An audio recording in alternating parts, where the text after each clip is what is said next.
And now at 5, from a crash that nearly took his life to the front row and on the pole. IndyCar driver James Hinchcliffe has a lot to smile about right now. And as we celebrate his success tonight, we also celebrate the daughter who made it all possible.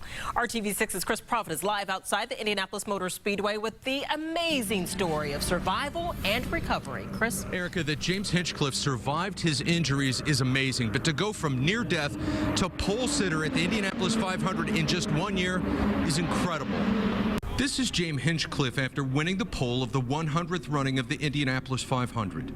And it's crazy to think that my first ever pole comes at the Speedway, a year on from what happened last year, in the 100th running of the biggest race in history. And this is what happened last year. A mechanical failure during practice on Hinchcliffe's car sent it into the wall and a part of the suspension into the driver's body.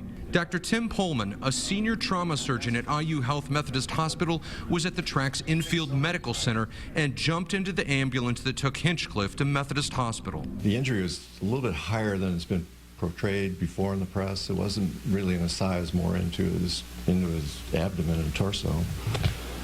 And he hit an artery that literally could have killed him. Dr. Pullman's first job was to control the bleeding in the ambulance and then at the hospital.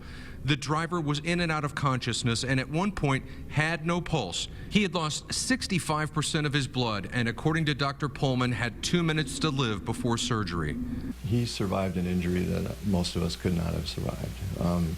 He actually, I think, gave me that 2 minutes that I needed to get him from the elevator to the operating room.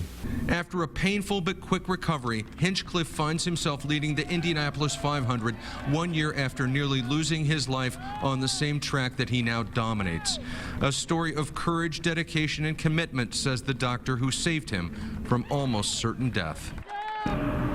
And IU Health is honoring Dr. Pullman as one of its Hoosier heroes on race day, the same day that his famous patient takes the pole for this year's Indianapolis 500. Live outside the Speedway, Chris Prophet, RTV6. Survival and triumph. Chris, thank you very much.